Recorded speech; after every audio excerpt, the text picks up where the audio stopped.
धोंड्याचा महिना तसा अजून सुरू नाही झाला, पण सासूबाईंनी जावयासाठी सीझनचा पहिला आमरस बनवला होता. पण आम्हाला आवडतो मसाले भात. तोही चुलीवरती बनवला होता चुलतीने. त्यासोबत कैरी होती तोंडी लावायला. सीझनचा पहिला आमरस, पुरणपोळी आणि कुरडईची भाजी, त्यासोबत कुरडई पापड तळलेलं.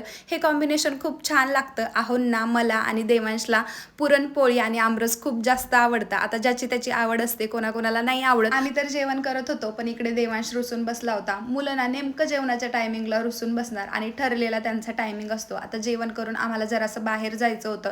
यात्रेच्या दिवशी माझी मैत्रीण आणि ती माझी नणंदसुद्धा आहे, ते यात्रेला येत होते आणि मध्येच त्यांच्या गाडीचा ॲक्सिडेंट झाला.